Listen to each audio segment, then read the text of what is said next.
All right, my friends, we are tonight picking up in First Timothy chapter 3.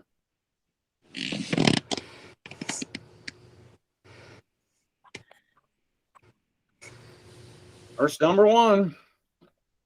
Oh, I know you're shocked. We're not going to go back and review anything. No, we are not. I'm not touching the end of chapter 2 with a 10-foot pole. I'm moving on. Okay.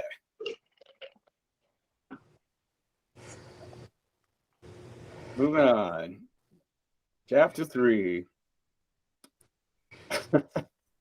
This is verse 1. This is a faithful saying. If a man desires the position of a bishop, he desires a good work. A bishop then must be blameless, the husband of one wife, temperate, sober-minded, of good behavior, hospitable, able to teach, not given to wine, not violent, not greedy for money, but gentle, not quarrelsome, not covetous, one who rules his own house well, having his children in submission with all reverence. For if a man does not know how to rule his own house, how will he take care of the church of God? Not a novice, lest being puffed up with pride he fall into the same condemnation as the devil. Moreover, he must have a good testimony among those who are outside, lest he fall under reproach and the snare of the devil. That's a description of qualifications for a bishop. You say, what is a bishop? A bishop literally is defined as an overseer, someone in charge of others. And in the early church, it was, and still, much today, it's a designation for someone who has spiritual authority, someone who would be over others. In the early church, they had a number of elders in each church, and the lead elder, which we would call now the pastor, was a bishop of a type, so someone who had spiritual authority. And then sometimes bishops are also elders who would have responsibility to oversee a number of churches, more than one church, multiple churches. And so from all that, in the Church of God, that's our hierarchy, as well. We believe in spiritual authority, and just so the General Assembly is coming up in the last part of July. The General Assembly is when members of the Church of God, which includes the ministers and the laity from around the world, everybody who can go to the meeting, meet together and to discuss business, changes in the rules and teachings and so forth, and then have church services in the evening. It's a very powerful experience. The General Assembly, we talked about this a couple of weeks ago, is comprised of all the ministers and also the lay people, men and women both, that are present there to vote, to be present there, are in the meetings. So when that time comes. And so the highest authority in the Church of God is the General Assembly. That's the General Assembly passes all the changes and rules and regulations and so forth. It's not just done by one individual or a committee of people. It's done by the General Assembly. But in the Church of God, based on what is in the minutes and so forth, we have people in authority.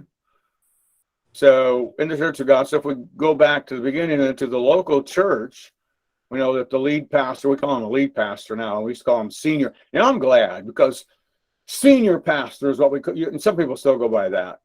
Senior pastor. Well, that makes me sound old, Senior pastor. I like lead pastor better. So that's our new designation. So on our official reports we fill out, it says lead pastor. So I like that. I take the lead pastor. So if there's any other pastors on staff, and we have an associate pastor, I'm the lead pastor. So I like that. So, and then we also have districts, which are comprised of, 2 or 3, sometimes up to 6 churches or whatever on a district. And, in our area, of course, that'd be like us and in Hammond, New Harvest, and uh, over at South Lake, and it used to be South Lake. Now it's called Crossroads, I think. Anyway, so churches in the area, Crown Point, are all part of our district. So and there's a district overseer over those churches, in a sense. And so right now, I believe that's Dale Combs at Jubilee. And yes, it is. And then over the state, individual states like Indiana, Dr. Gosnow is our state overseer. And then you go up to the national level where you have the general overseer of the Church of God, the first, second, and third assistant general overseers, and the general secretary treasurer make up the executive committee. And then they have a council that helps them, which is a council of 20, I think it's 24 now. So that help with all that. So these are just positions of spiritual authority. I mention all that because it mentions it here, that a bishop, someone that should be qualified. So people who have responsibility in the church, and it started with the early church, should be people that are qualified, right? And so it lists those qualifications, and we use these for pastors now, and anybody that has more responsibility than that as well. So let's look at that. So a person who basically it's saying that a person who has spiritual authority, a person who has responsibility over a congregation or over a number of churches or over other people should be a good role model, right? Good example to follow. And so it lists some of those things. So if you want to be, so if you desire to be a bishop or someone, is responsible, pastor, whatever, then that's a good work. It's a good work, ministry, but you should be qualified. So it goes up with the qualifications. First of all, must be blameless. So you can't have, charges hanging over your head, right? Where you robbed the local 7-Eleven or something, right? Don't worry, I cleared all that up. No, I'm just kidding. I don't have any charges pending. So, but you don't want any charges pending. Oh, well, the robbery I did in Illinois, that's not cleared up yet, but the one over here is taken care of. And that person I murdered, that's still pending also. All right, that's really not very funny. Okay, but you must be blameless. Remember, this is recorded. Yes, right. I'm not admitting anything. Yeah. Yes. Okay. Blameless is the point. You must be. You can't have a bunch of charges against you, and the husband of one wife. And we're going to stop there for a moment because years ago that was a kind of a debatable issue, and it might still be with you. But this is my take on that logically, and Church of God has evolved on that too. Some groups used to take that to mean if you were going to be a minister of any kind, that you couldn't be divorced, for example, and remarried, no matter what the circumstances were. And we've evolved in a good way to where now you can, depending on the circumstances, if you weren't, the one that was responsible or whatever, you can still have a license in the Church of God. You can be a bishop in the Church of God now. And that's a good thing because, what you do before you even get saved, shouldn't count forever against you. That doesn't make any sense. All of us have been delivered from sin. It's not like your record's perfect otherwise. It doesn't make a lot of sense. I did all these other horrible things, but I got a divorce, and so that's the one that keeps me, the rest of it doesn't matter. It's not going to hurt my reputation, but that's the one that's going to do it. Well, that doesn't make any sense, does it? So, that, to me, it just makes sense now. We're lining up more with that. Now, it doesn't mean that we should throw everything out, and this shouldn't mean anything. You want, someone who's been married 10 times, and it was their fault every time that the marriage split up, that person you probably don't want to have as a role model, right? So, because so at least we're making progress, and so understand that. But if you look at this also logically, husband of one wife could also, stay with me here, it could also, if you take it literally, now they never took this position, but if you just, like I said, if you just look at it, you can make an argument that if you were like me and you had a wife that died, that I wouldn't be able to remarry because it's not the same woman, now I've got the second wife. So that, to me, that makes just as much sense as the divorce thing. So obviously that's not what's intended here either. So the way you have to understand it is this, I think, and that is, especially in the societies around them, around the Jews, people were coming out of pagan societies, right? And polygamy was a big thing in those days. People had multiple wives. And that was not the perfect way that God intended.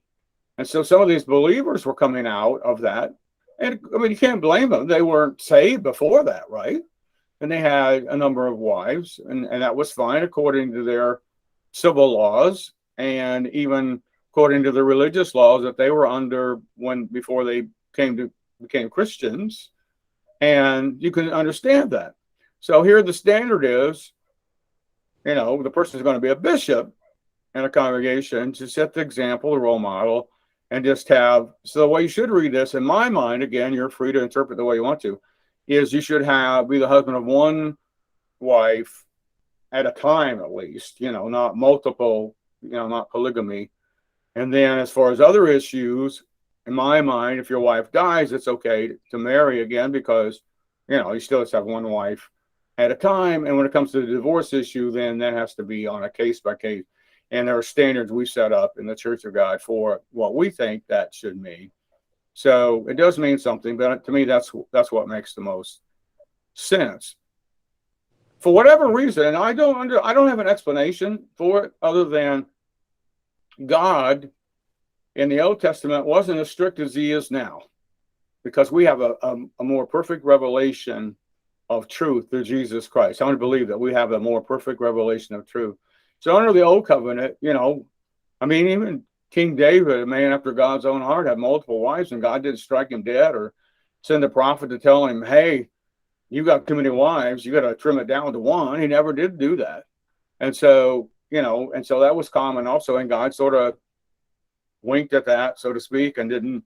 And there were other things too. There were a couple of places where it looks like David and a couple other people lied, and we would say, and God didn't seem to hold them accountable. But we have stricter standards now because we're under grace and revelation through Jesus Christ. How many believe that?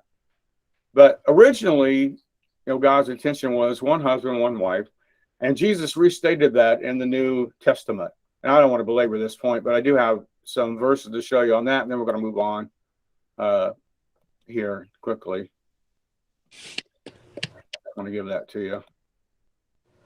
Got that down, and we will move forward. This is originally, this is what after,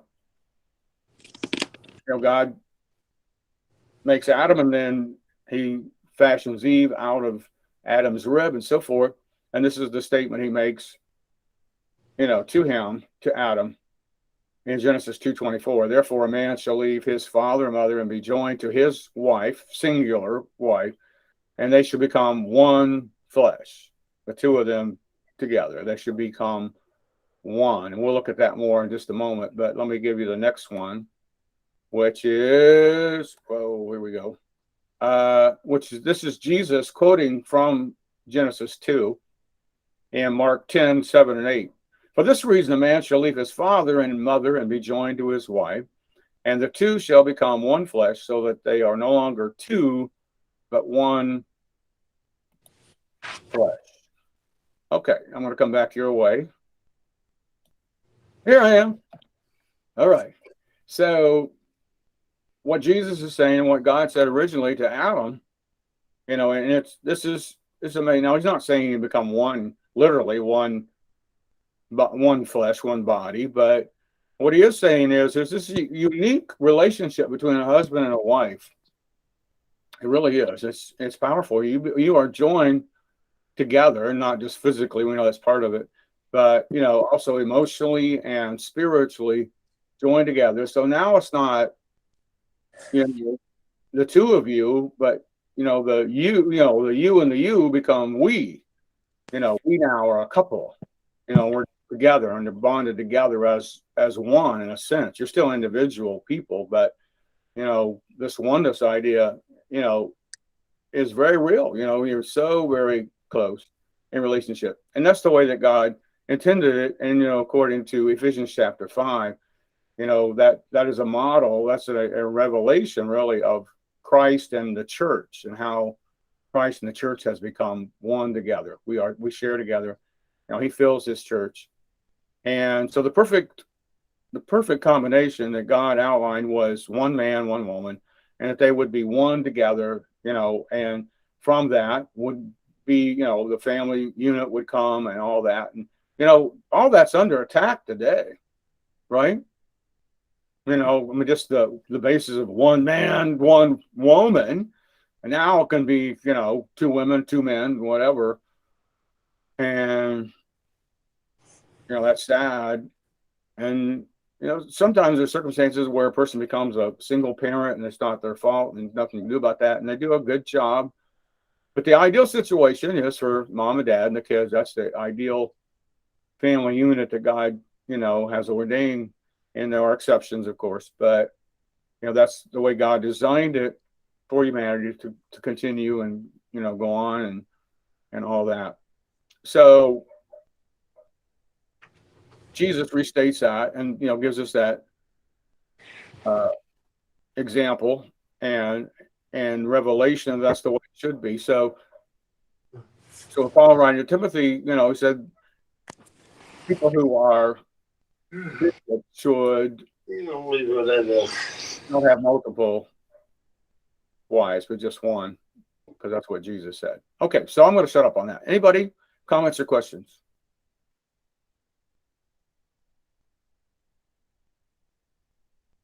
Nobody. Okay, so it goes on.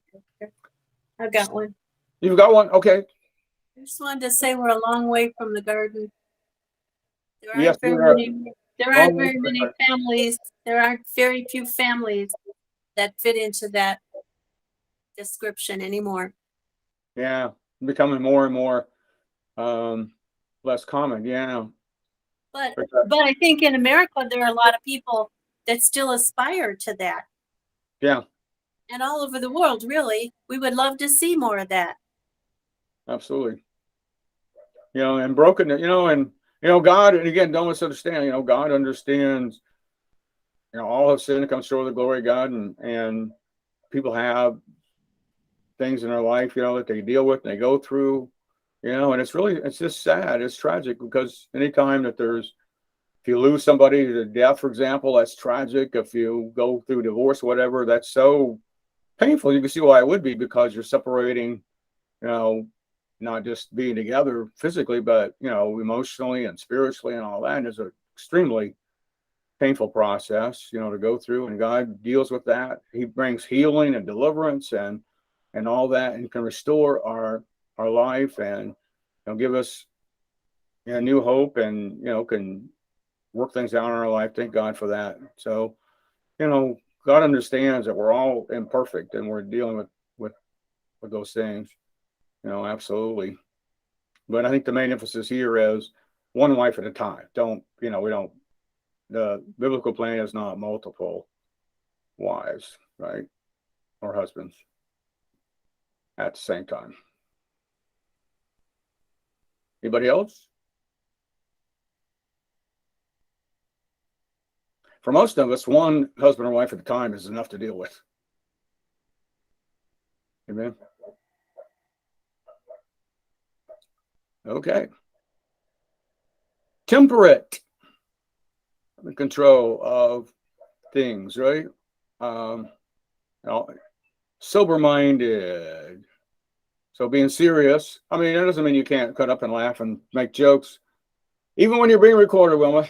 But basically being serious about things going on in the world. Some people, don't take life seriously at all, and that wouldn't be a good role model if they were a, person, if they were a pastor or whatever, or any other kind of bishop, if they didn't take things, you have to be serious about ministry and about people and stuff, and about life itself and about serving the Lord.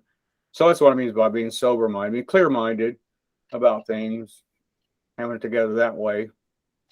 So you found you're out now. Okay, we got you.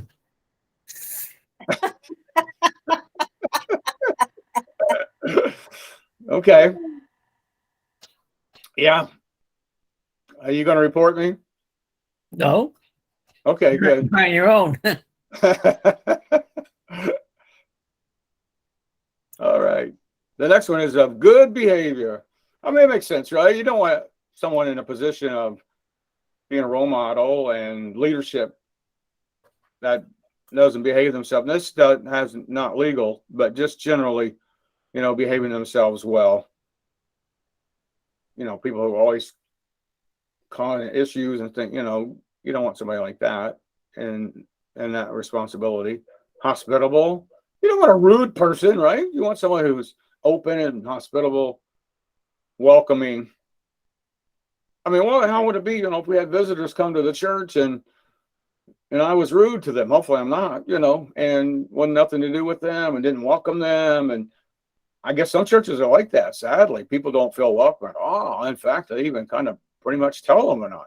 That's pretty sad, right? But we're not like that. We're very hospitable.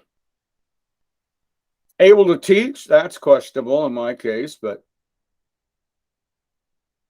all right, that's worth a laugh or a smile or something, okay? I'm not saying I'm the world's greatest teacher, but I think I qualify anyway. So, able to teach, not given. Oh, there's one. Not given to wine, right? Now I'm not given to wine. Don't worry about that. No, not boozing it up all the time, or anytime actually. Right? That would not be a good example. It says so. Not violent. Well, that's good, right? That's really good advice. Pastors that get in fist fights with people, probably not a good example. Not violent, or maybe not fist fight, but even violent with whoever. People, men or women, or violence should not be something we're known for. Not greedy for money. Oh boy, that's one. Not for me. I mean, I'm not greedy for money, but some ministers have been known to be greedy and take advantage and take people's money and kind of specialize in getting money for themselves. We could go on and on about that. And there are always people in every aspect of life, every walk of life, that are not what they should be, right? And there are ministers like that too, we don't know how sincere they are about ministry, but there are some who are definitely greedy for money. But, one can tell you, for most ministers, you're not going to make a lot of money. So, I mean, you might do okay, but you're not going to, if your plan is to get rich, you might want to seek some other kind of profession. You guys take really good care of me. I've said that before, for the size of our congregation, you do more than all right. You do fantastic. So, I really appreciate that. Okay, it says, instead of all those negative things, then a bishop should be what? Gentle, not quarrelsome, getting the fights with people, not covetous, not, wanting everybody else's stuff. And then here's one who rules his own house well, having his children in submission with all reverence, right? Someone who shows ability to control their children. That's another whole issue. Just in society as a whole, there's just a general lack of control over children these days. Can you say amen to that? That's for sure. And that's wow, it's an epidemic. of that. So, but if you're going to be spiritually responsible for people in charge of things, you need to be able to exercise some control, I guess, is, that be a leader that way. If you can't be a leader in your own home, then maybe it's not right for you to be in that position. Now, I don't have to worry about that because all my kids are out of the house long ago. And when they were in the house, Lorraine took care of that. She kept them in control, so we're good. We're good. They didn't want to disappoint mom, that's for sure. So, not because she was violent with them, she just, they just didn't want to disappoint her. I was the one that had to administer some of the punishment. I was the bad guy. I was the villain, at times. Anyway.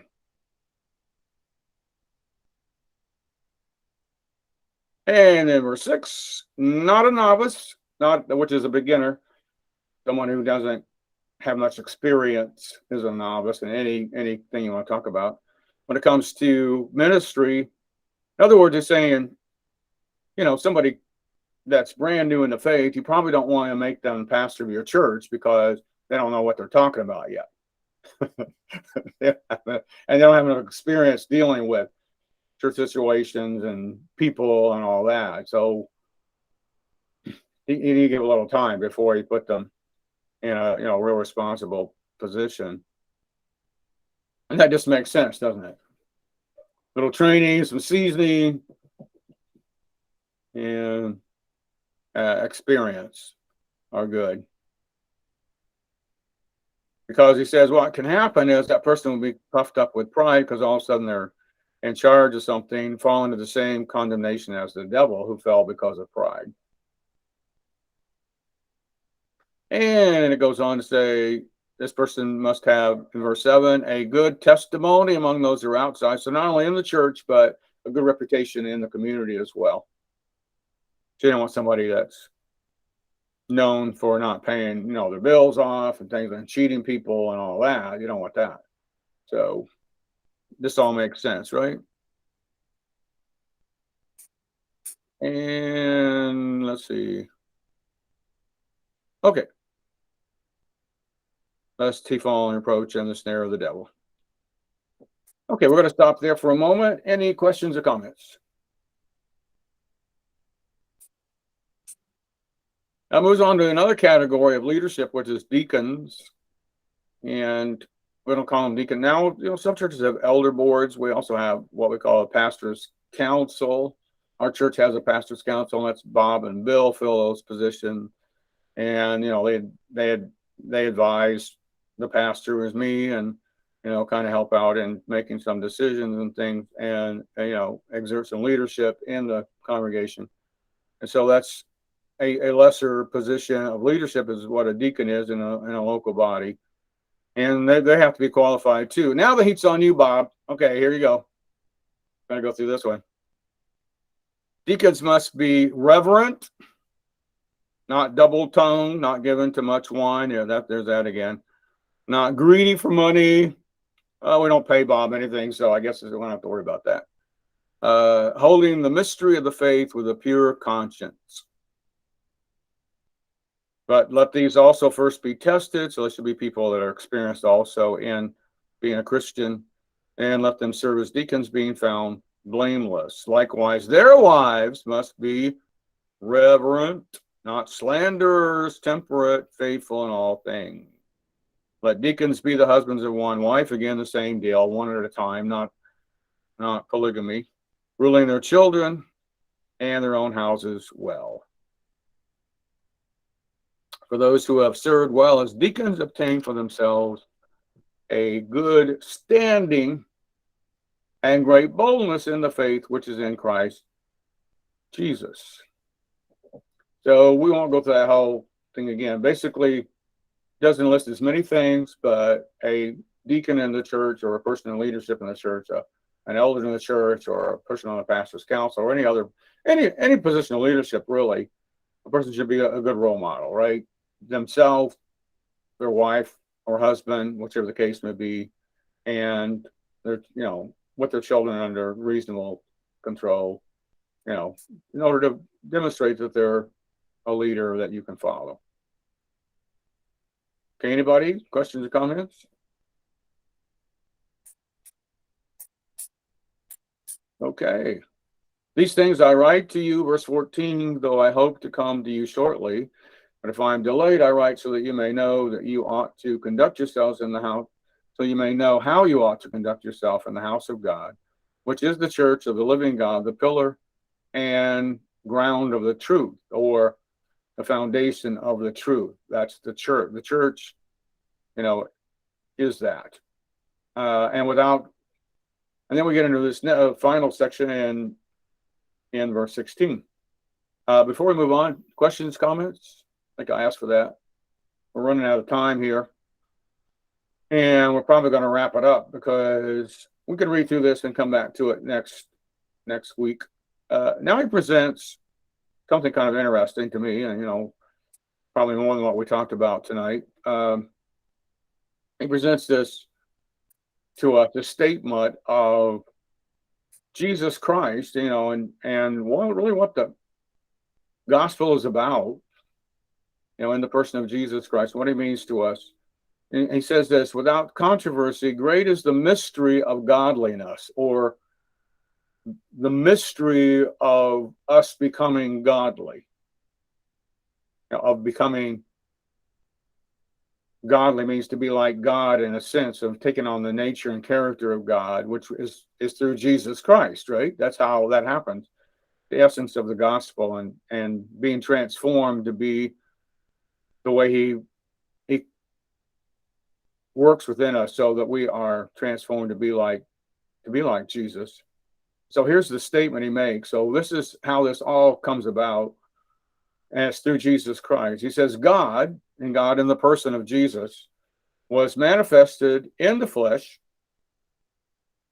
justified in the spirit, seen by angels, preached among the Gentiles, believed on in the world, received up in glory. So from start to finish, Jesus was born, he lived here on the earth, right? So he was manifested in the flesh, God becoming flesh, justified in the spirit, declared to be innocent, lived the perfect righteous life through the power of God's Spirit, seen by angels, witnessed by angels, preached among even to the Gentiles, and believed on in the world, throughout the world, and then, of course, ascended into heaven. And he's he's now at the right hand of the Father, making intercession for us. We'll go into more detail about this next time. So that's what I have. Anybody closing comments or questions? We'll get back into that next week.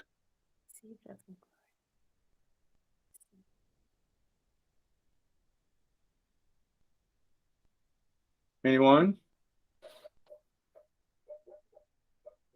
Okay, I'm going to turn off the recording.